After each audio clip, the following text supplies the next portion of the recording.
credit, 4 points. This is one of the easiest extra credit activities that we ever do. Frankly, I'm not that big of a fan. I think a lot of beach cleanups in a place like Santa Barbara is sort of cheating. I think doing a beach cleanup in Santa Barbara is like, I don't know, providing free food for the rich. Like, this place doesn't really need beach cleanups. We already have like really clean beaches. Everybody here is pretty conscious about waste. My children pick up garbage whenever we go to the beach. I'm sure a lot of you do too. But it's an organized event, and so the part that's important to me is not so much that you go out there and clean the beach, but that you spend 3 hours out there with people who do enviro stuff. It's this Saturday from 9 to noon, and as you know, 3 hours is the minimum for extra credit.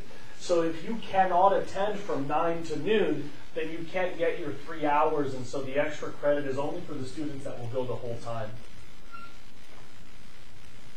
Remember to take a photograph, because you'll have to prove that you were there.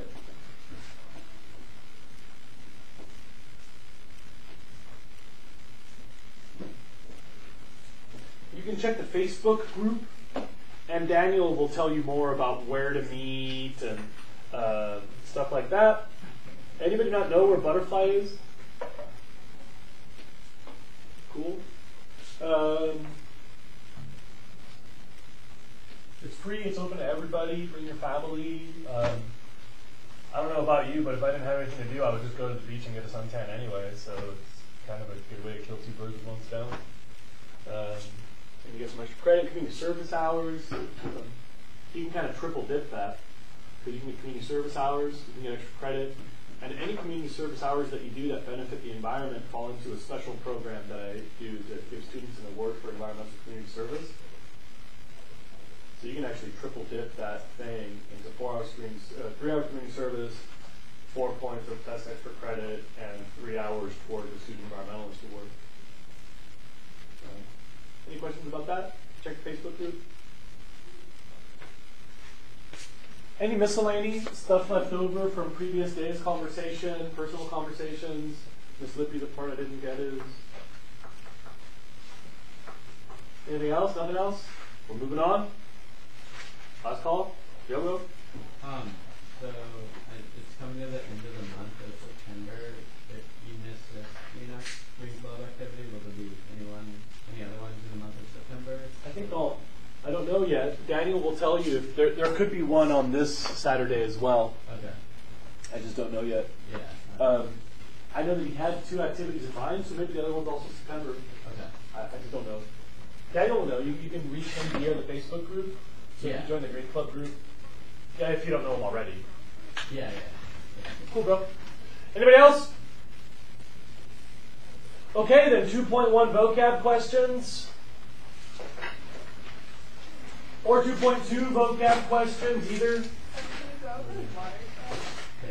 Go over what? Watershed. Yeah, sure.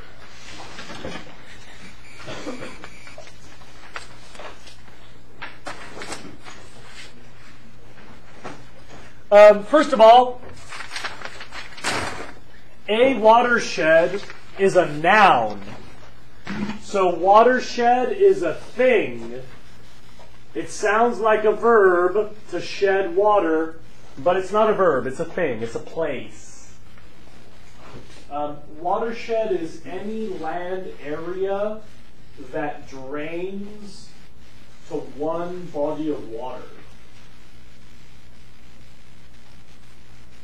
So I think you guys realize that if I dump out a bucket of water out here, and I dump out a bucket of water on the other side of the campus or over by the football field, all that's going to flow into the Laguna Creek watershed and go out to the ocean in the same place. You guys realize that?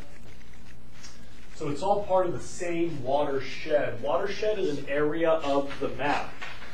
I'll show you, first of all, the biggest watershed in the United States is right here.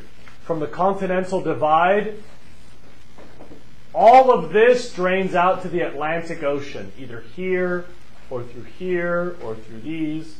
So watch. You guys see my red laser pointer? This is the Atlantic watershed. And if you step over to the right, just a couple to the left, just a couple of inches, all of this is the Pacific watershed, because all of this goes to the Pacific Ocean. Does that make sense to everybody? Now watch. Those big watersheds have little watersheds inside of them. So this is the Colorado River watershed, because all that goes up to Colorado, right? This is the Ventura Basin watershed right here, because that goes up to the Ventura River.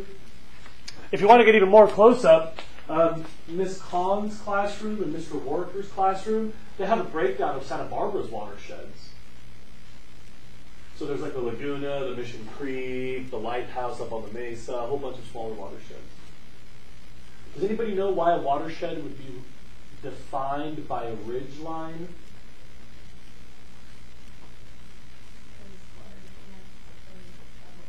That's right, water don't go up.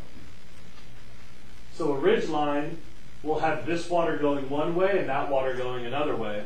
Does that make sense to everybody? But water can't go up. So ridge lines define watersheds. They're like drains, drainage basins. And I have a visual for you that might help if this is still confusing. Imagine you walk into your bathroom with a garden hose and just start spraying water totally at random like crazy.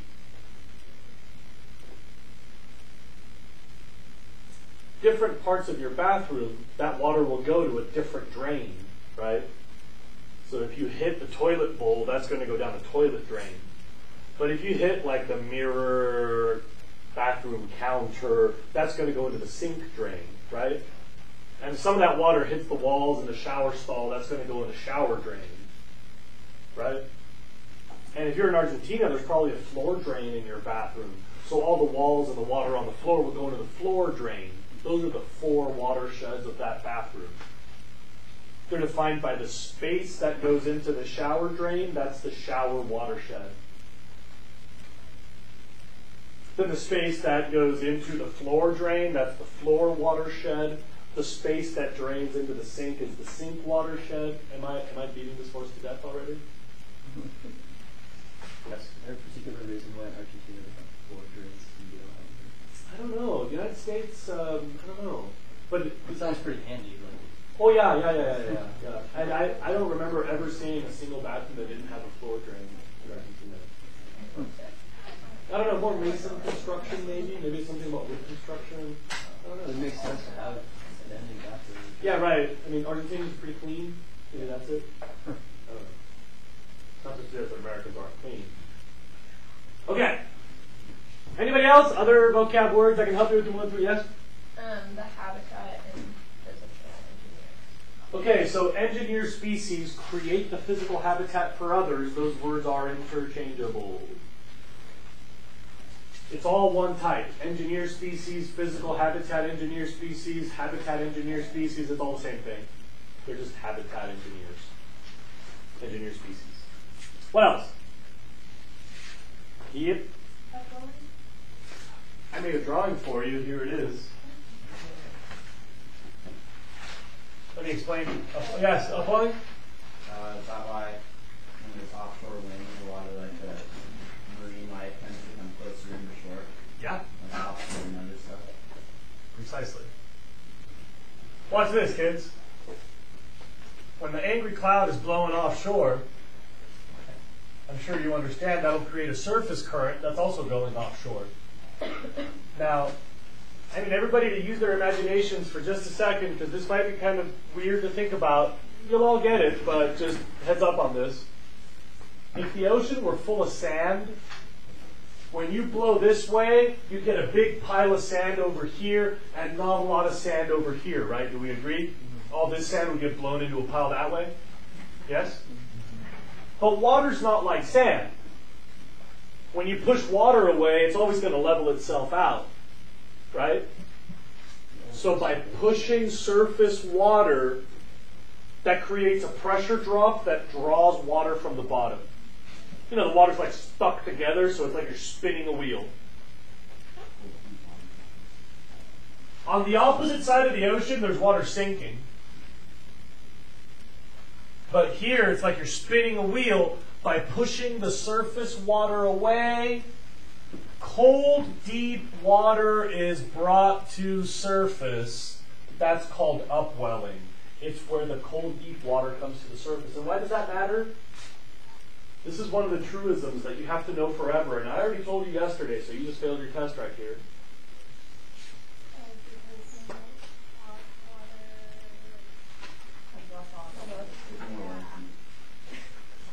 Cold water holds more oxygen, and oxygen is important to life. Literally, when you lower the temperature, the fish get more active because they're breathing more. It's like you just gave them an extra lung. Anyway, Does that mean the fish have gills, but you know what I mean. doesn't mean the fish go over the surface? Yeah, that means that not only do the fish tend to be a little bit higher, but more importantly, the ocean is more productive there. There's just plain old more activity. The fish swim faster, and the predators eat more. It draws fish from everywhere, or a better way to say that would be, fish swimming by will stay. They're like, wow, this is a nice place to chill. And so the population of fish is always concentrated on the upwelling. Now, here's another thing that might not be obvious until you think about it. Do you guys realize that if you're on an island, there's always offshore wind as long as there's wind? Does that make sense to everybody? Because if you're on an island, if the wind's blowing this way, it's offshore over here. But if the wind shifts, it's offshore over here. And if the wind shifts that way, it's offshore over there. And whichever way the wind blows, there's an offshore side. Does that make sense? So on an island, you can follow the concentration of surface fish as the wind moves. If the wind shifts this way, you'll see all the fishing boats move. Because that's all the fish went.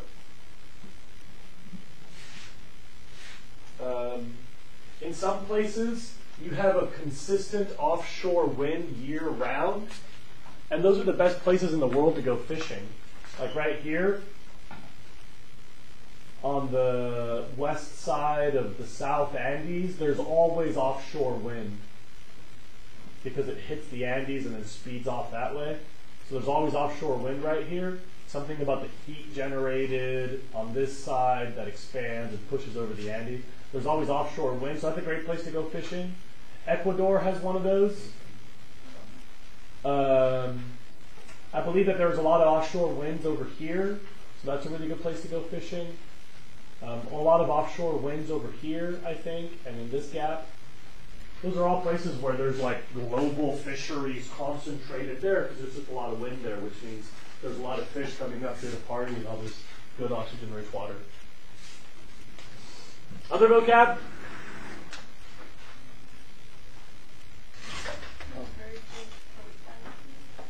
Watch me.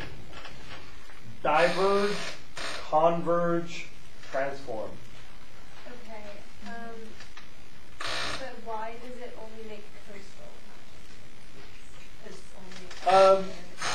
Yeah, because usually the land is made when plates collide and one of them gets pushed up.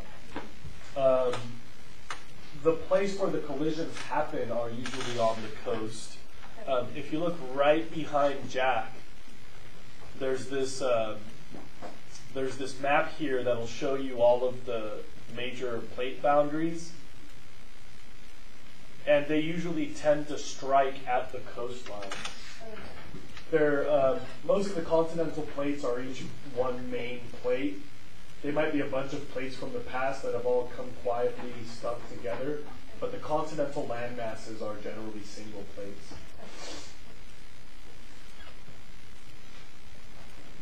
Other vocab?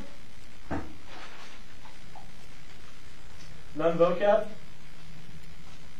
Deposition lithification. What? Deposition lithification, like it's at the end of the rock cycle. Oh, those might be two different words. Deposition might have been depositional basin. Okay. And lithification is like rocks getting pushed on top of each other. Lithification is actually to make something into a rock. I have a really good picture for you. If you don't mind, I'm going to just take a second to try to find it. Because there's a place in Santa Barbara where some of us go rock climbing. And it's an excellent example of lithification.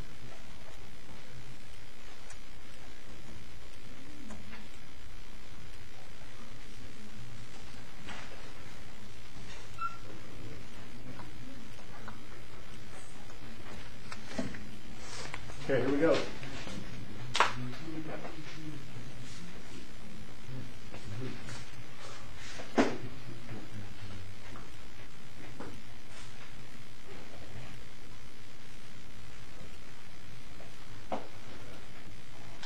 Oh, what the? Is that supposed to happen? Oh, right now it's off. There we go. I just had to move away. I was scaring it.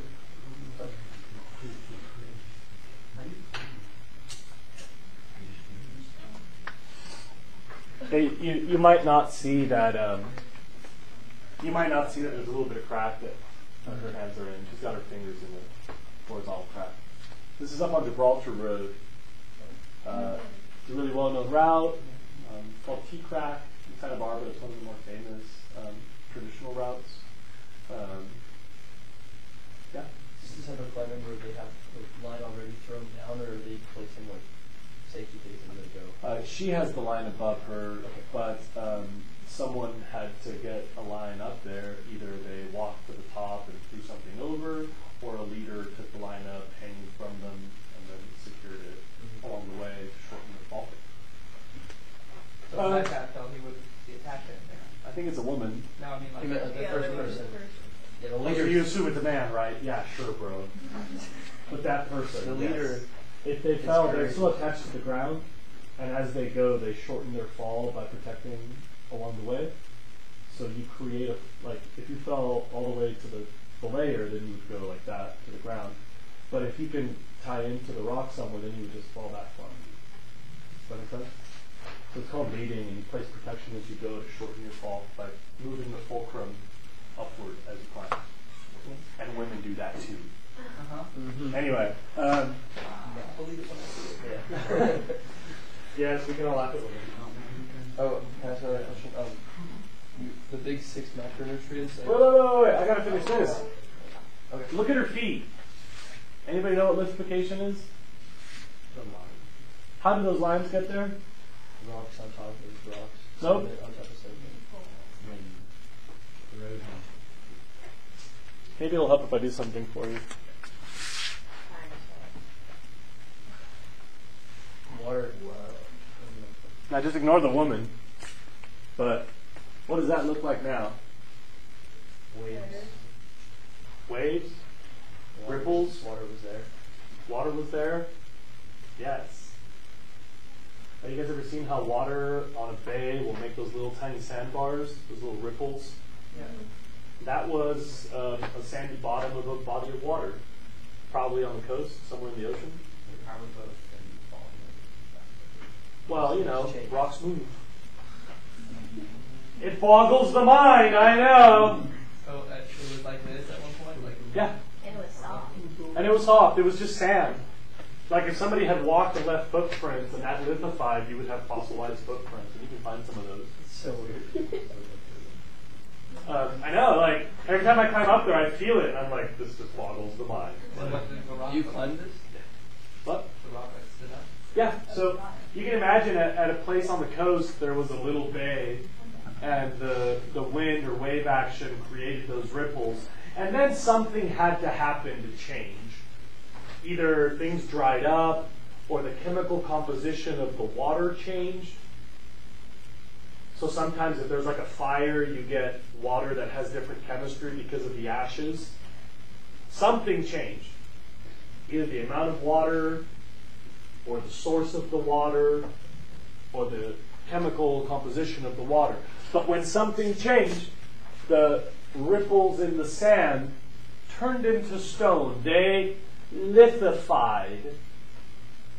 the process of making something not stone into stone is not a single process. There's many ways.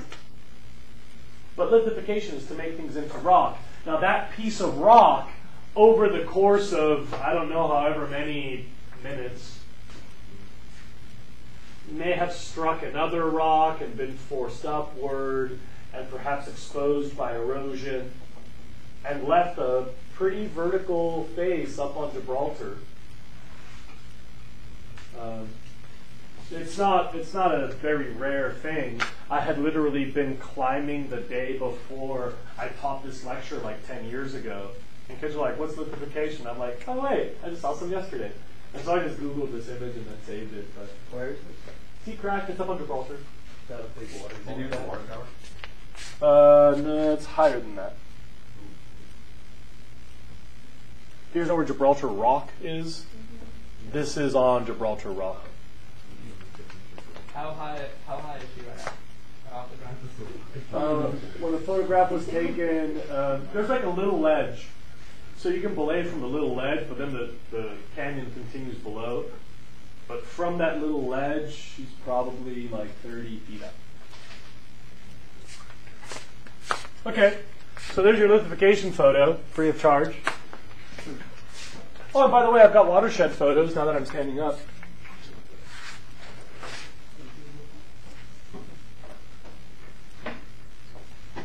No, I don't. Maybe I do.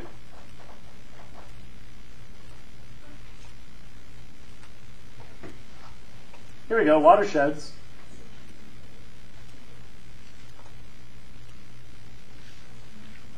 All of that drains to the ocean through one river, so that's all considered one watershed. Remember that big watersheds often have little watersheds because big rivers are often fed by little rivers.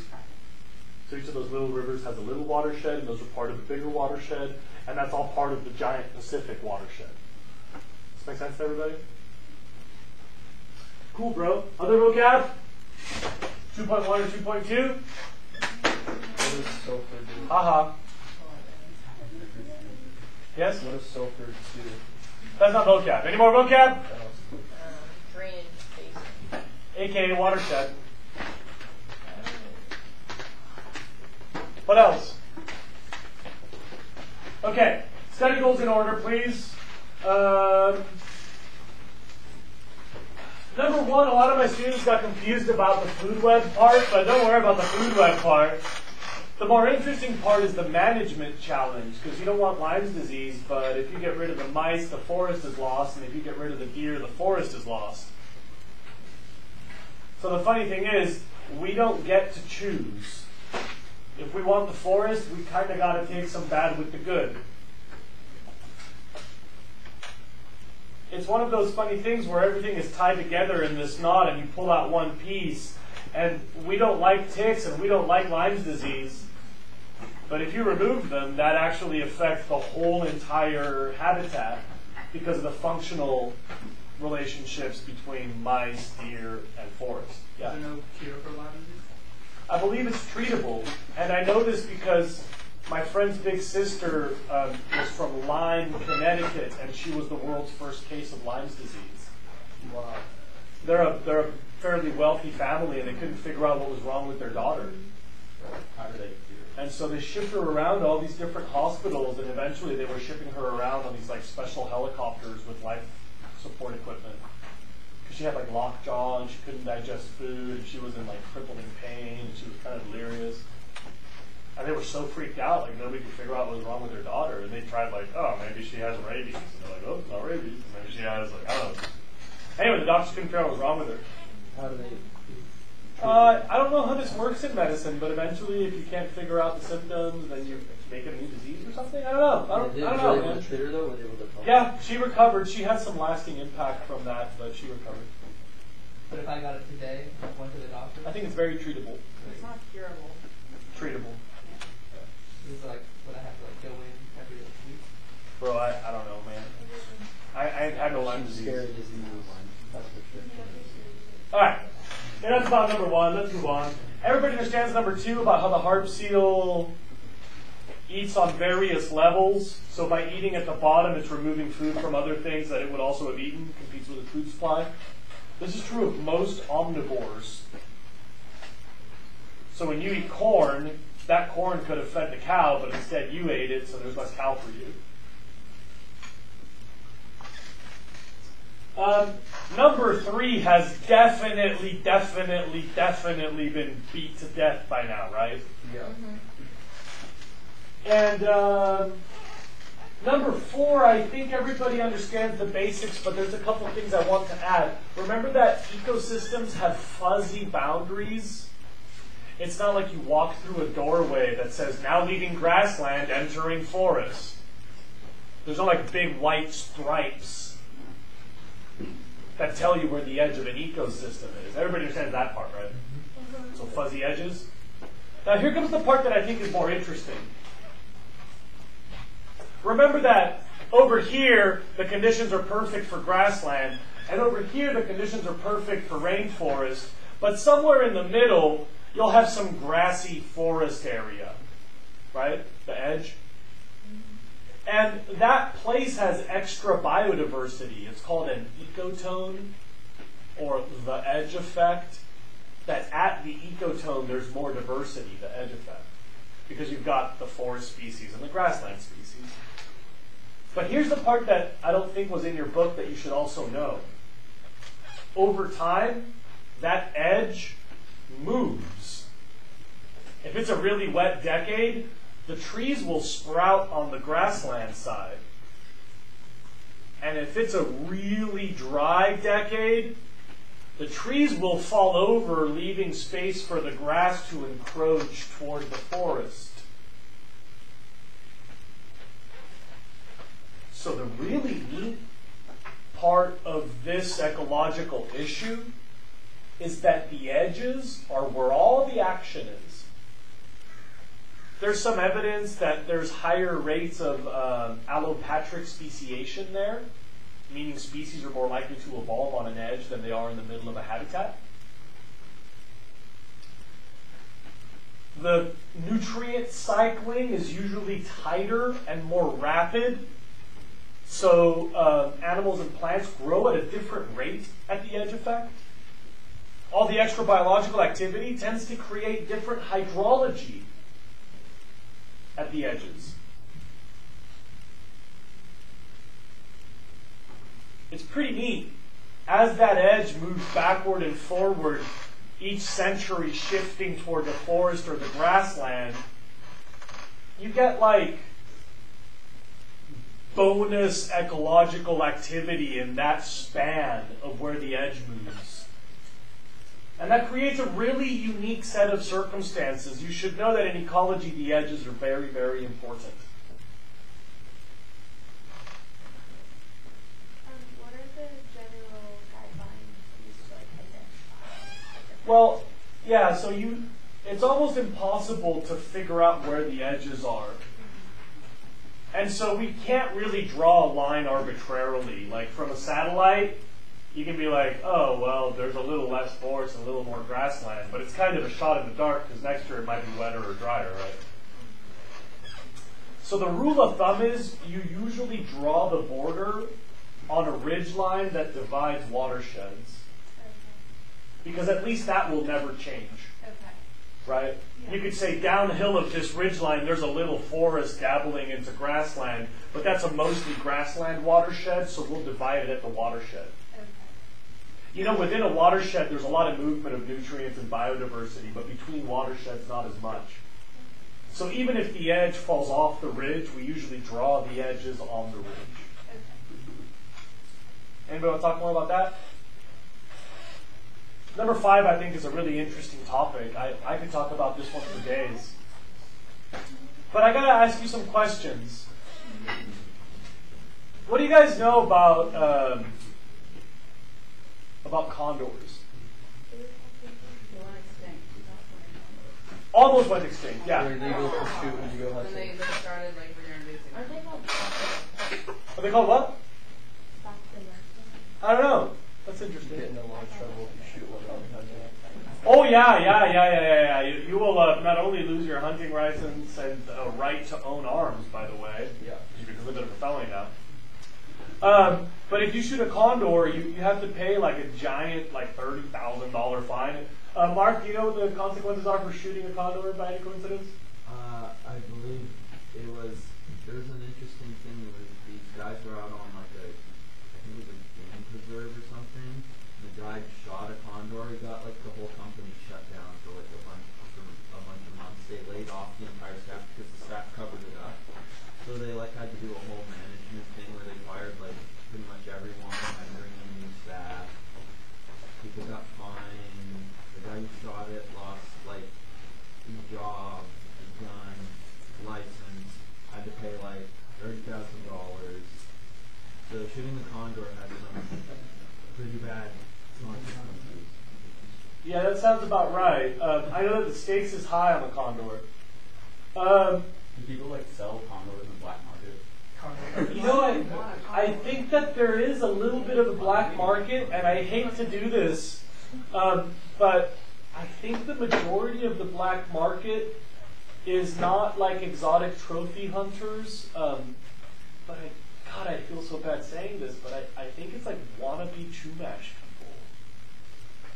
people. like real Chumash. Like if you're an actual card-carrying Chumash, you actually have a right to have those feathers for ceremonial uses.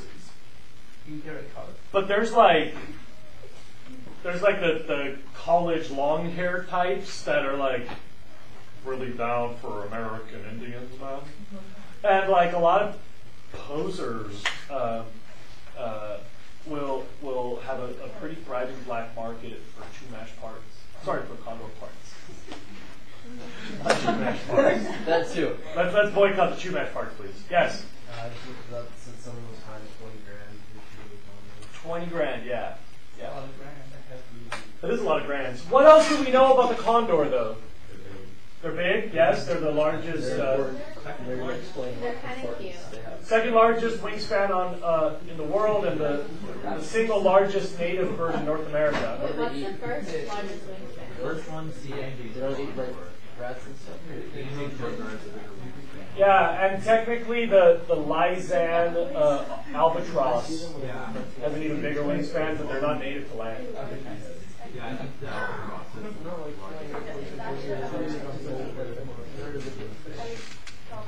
Students, bad news for you. I found my water bottle, so be quiet. Well, was that me? Oh my god. I was like, what the heck was that? Was that me? Did I just spray water everywhere by accident? Is that done? Yeah. Sorry, sometimes I spray water. Sometimes, Was that me? sometimes when I put this down, like water squirts out, and Oh, I'm cool. so confused. Cool. Got it. Okay, back to me. About that, I used to do that to my cat. This is from when I had a house cat. And Bosco would scratch my house pipe, and I'd be like, it works great. So I tried it on high school kids, it works great. Did you like sneak up on your cat? While they Oh, were Dave, stop it. Dude, David. Alright. My sentence. So the California condor was going extinct for a bunch of reasons. Anybody know what those reasons were? Lead. Yeah, lead pellet in their food primarily. Condors eat dead animals. So they eat roadkill and they eat like the leftover meat from when a wolf killed a raccoon or whatever. But some of you probably know that lead also makes a really good projectile and ammunition. Lead is soft and it's dense and it's heavy, so it's a really good thing to throw out of a gun. Most hunters have historically used lead ammunition, and so most animals left over by a hunter had lead in them. You know, a righteous hunter will make sure that the animal's been shot cleanly to make sure that it dies, but either by accident or by lack of skill or by lack of ethics, some people will shoot an animal and the animal is still able to run away and die in the bushes. And if you can't find it, you just left the deer in the bushes with a bunch of lead in it, and of course that's the California condor's food. I don't know many people who hunt deer with shotguns. No, but you know, lead projectile, you know, you can't use full metal jackets, so yeah. Don't they not have? They don't put lead in the bullets anymore, right? By law, local hunters here cannot use lead projectiles while hunting to protect the condor now. What is the metal? I don't know. But there's too many other conversations, and I'm trying to tell my story. Is this Pete? Just a question about lead. If, like when you're at the gun range shooting shotguns, is that lead? Yes. Usually, you can shoot steel if you want, but you'll probably shooting lead at the gun range. Yeah. That lead pellet or that lead bullet has toxicity issues in water and on land, but if it's left inside of an animal, that condor will die of lead poisoning because it ate the animal remains.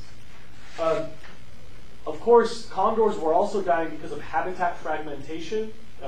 Humans cutting up the condor range into smaller and smaller pieces that make it less likely to have a continuous range that's viable for its diet. The decline in their food sources, so large mammals have become very rare in our state as there are more and more people in our state. And the worst thing is, this is hilarious when you see it, but really sad. Anybody know what condors do first thing in the morning? No, I'll get your question. Anybody know what condors do first thing in the morning? They go up to the biggest tree they can find and they spread their wings to warm up. And if they can't find a really big tree, they'll use the tallest thing around, which is often an electrical power pole. And as they relax, their wings start to drop until they span 2 wires and they get a 220 volt short circuit and they explode and catch on fire. Oh man. I mean, if you see a video, it's actually pretty hilarious, but it's very sad. And so the California condor, by sometime in the 1970s, I think, was down to like 15 or 20. Yeah. So yeah, I think it got down to 22 in the wild at the lowest population. And all of them were captured, taken to the San Diego Wild Animal Park, where people spent millions and millions of dollars to build really big, fancy cages for the condors. And some of them died in captivity, unfortunately. They didn't take to being inside of a cage. But they were able to reproduce. Then it took a long time to get them to breed. I guess some of the conditions weren't right. Then it took a long time to figure out how to feed the chicks. Then when we released the first one, the chicks were used to humans, so they all left the wilderness and flew down to cities where they were hit by cars and attacked by dogs. Because they were looking for humans to give them their food. They were like, oh, hey, there's Alessio. Hey, man, so then they were eventually raised better so that they didn't have a fondness for humans. And we actually trained them to be afraid of people. So they would have bird trainers come in and throw rocks at them. Wow, that's perfect. Because if you think about it, you don't want the condor to like people. It's not safe for the condor to be a wild animal that has a fondness for humans. It's actually, I guess, a good idea. And eventually, after hundreds of millions of dollars, I've heard that the net cost of total condor programs has already gone over $1 billion with a B. I don't know if that's accurate. You could Google this.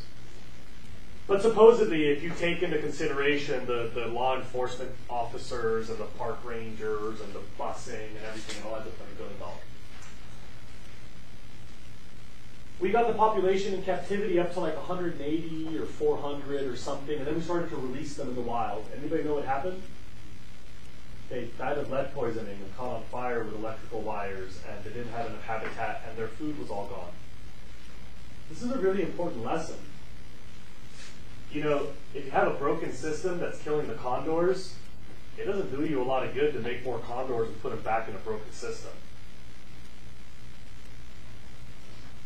Number 5 says, why is ecosystem management better than single species management? Everybody was like, oh my God, the condor, the most majestic bird in North America, is going extinct. We got to go make more of them. And then put them back in the blender. I'm sure it'll work out.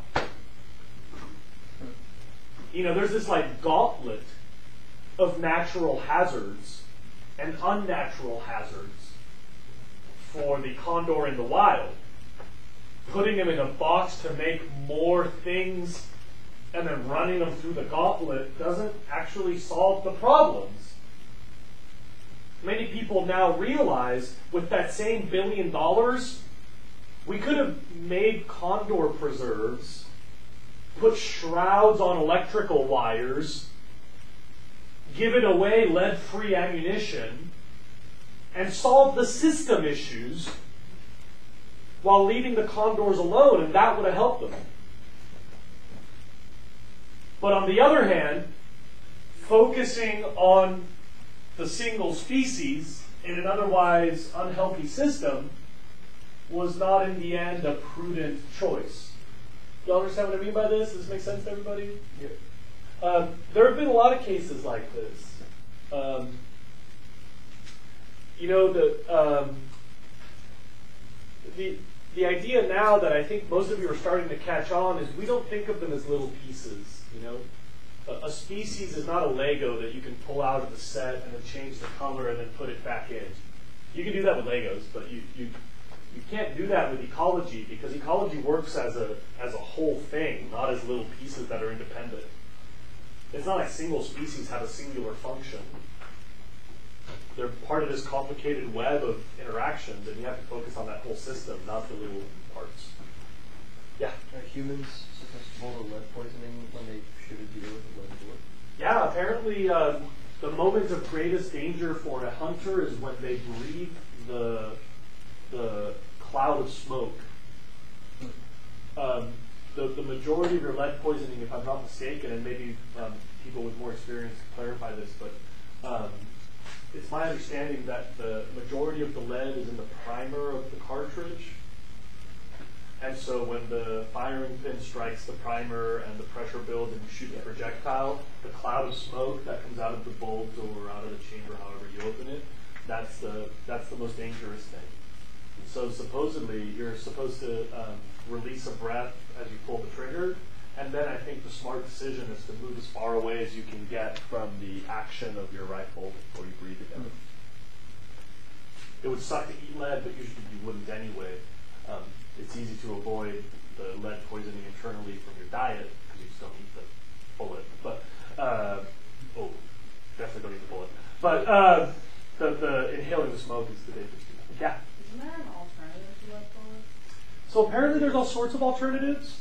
The funny thing is that they're not necessarily functionally the same. So there's this like really loud debate between hunters who argue lead is not that toxic, and by the way, the most useful projectile, and ecologists who say, I don't care what's good for you, we got to focus on the whole system. There's two layers to the debate: the cost and functionality of the alternatives, and then the actual measurement of harm from lead. We know that lead is horrible, and in some systems, especially aquatic systems, lead has been proven to have really bad consequences. But lead ammunition may or may not be ecologically the worst lead threat. Yeah? The thing is, when it comes to hunting in aquatic environments, like maybe with like geese or with ducks, most people don't use lead because it doesn't have the range of a steel slug. Yeah, So yeah. most people use steel for like goose hunting. The big problem historically with lead in hunting was lead shot for duck hunting, because a couple are going to get into the duck if you're lucky, and then you kill the duck, but all the rest of the shot will settle to the bottom, and then all the animals eat off the bottom, and so they end up ingesting all the lead. And so now you have lead poisoning in the meat of the animal that you're going to eat if you're lucky, plus that lead poisoned meat is going to work its way up the food web and poison other predators that are eating ducks too. So in aquatic systems in particular, there's a clear and obvious danger from lead, and that's pretty much illegal and everywhere in the U.S. now, I think. But lead projectiles for mammal hunting are kind of a hot item right now. There's a bill on Jerry Brown's desk right now that would make all California hunting ammunition lead-free. And the gun industry is fighting that really hard. I don't have a horse in this race. Or rather, I can't figure out which horse to pick in this race. Anybody want to talk more number 5? So let's go to number 6, which is in the next assignment, I believe, isn't it? Oh yeah. Oh, wait, I forgot something. My B, dogs. In 2.1, I got to add 2 terms. I forgot. My B. I just found my notes to remind you about this one, so I remembered this one. Sorry. Every now and then I add some words. Is that in the book, or should we look it up? No, I'll tell you the definitions right now.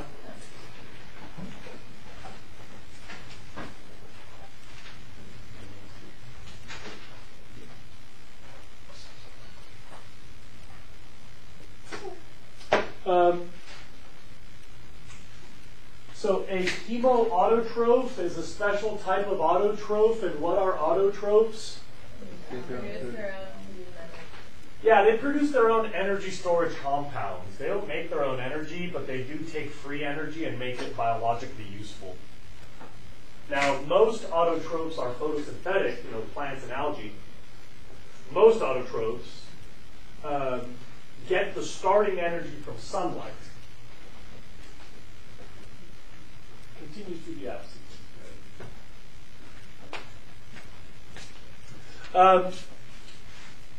Autotrophs that get their energy from the sun are called photoautotrophs or photosynthetic autotrophs. They're also the majority of autotrophs. But we found these weird fluke organisms.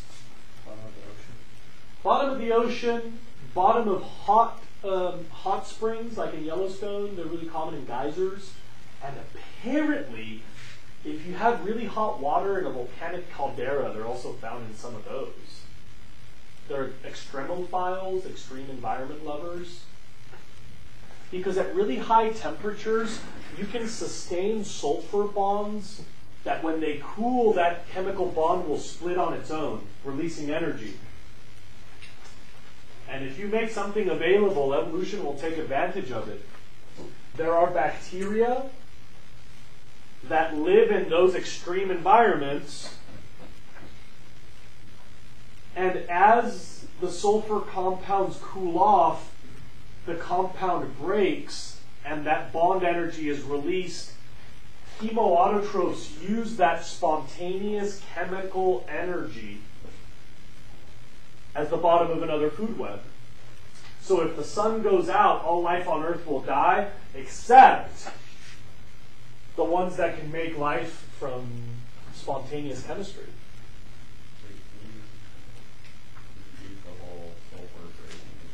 I'll try. Do you have to write that down? Yeah, well, I don't care what you write down, man. The more you want to know, the more you should write. I think you may know, if you've had chemistry, that chemical interactions are temperature dependent because they're energy dependent. There are bonds which occur at high temperature which will naturally degrade when their temperature goes down. So as an example of this, there are high temperature sulfur bonds that will spontaneously break when the temperature goes down. And that releases the bond energy, right? Yeah? Do they also use sulfur bonds for the pollination? I think it's sulfur. And by the way, there's a cool research project going on at Mono Lake in the Sierras, where I spend my summers, about other ecosystems that may be based on other compounds. So I think it's mainly sulfur at the bottom of the ocean, but A, I could be wrong about that, and B, I'm pretty sure there's others anyway, not just sulfur.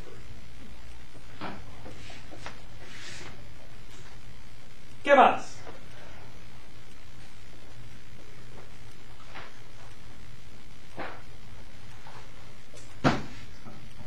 A detritivore eats detritus, like a cockroach.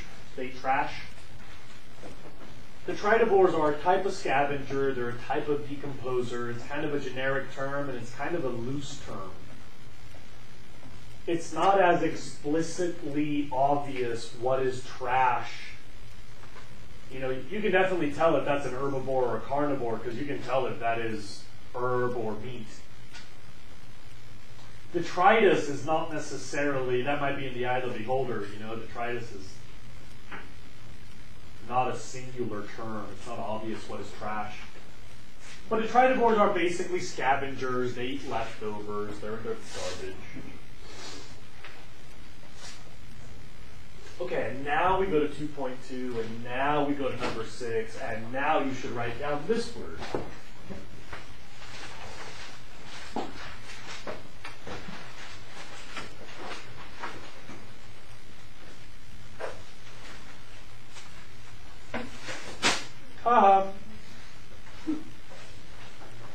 Hey, check this out.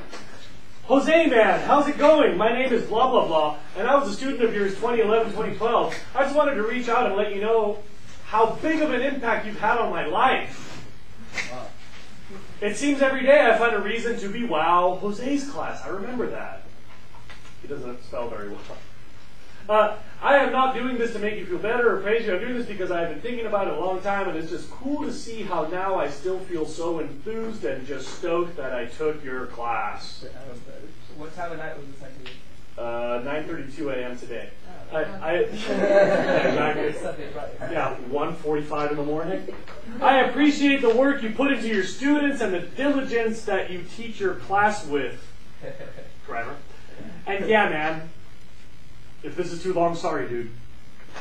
Was it Adam Better? No, it's not Adam Betters. Adam Betters writes me love letters, but they're a lot shorter. Okay. And they're always on Facebook. Okay. So eutrophication is what happened in number 6 in Lake Washington. Eutrophication is when you have too many nutrients, too much of a good thing.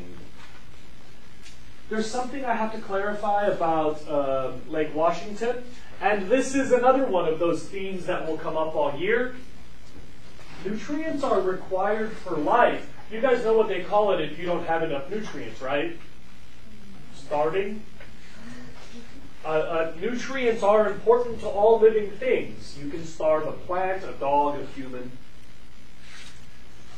We all need nutrients, but the funny thing is, in some ecosystems, if you add too many nutrients, it's a problem. And you guys should understand why. Watch this. More nutrient is more fertilizer, is more life. That's so far good.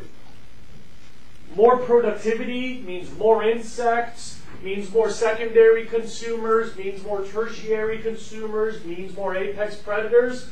That's good. What's the problem with eutrophication? If the nutrients start to run out, then after all that life, you're going to get a whole bunch of death. Anybody know the worst part of a really, really good party? Yeah, cleaning up at the end.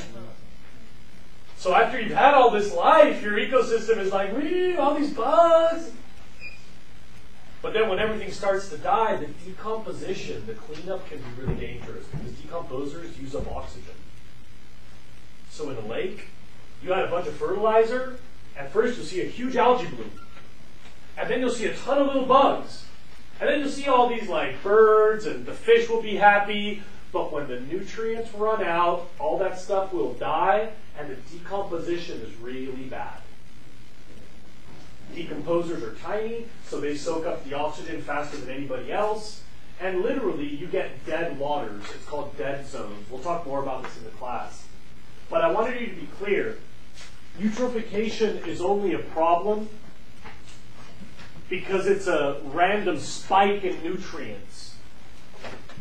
It's not like nutrients are themselves bad. It's like a single hit of extra nutrients. That's bad.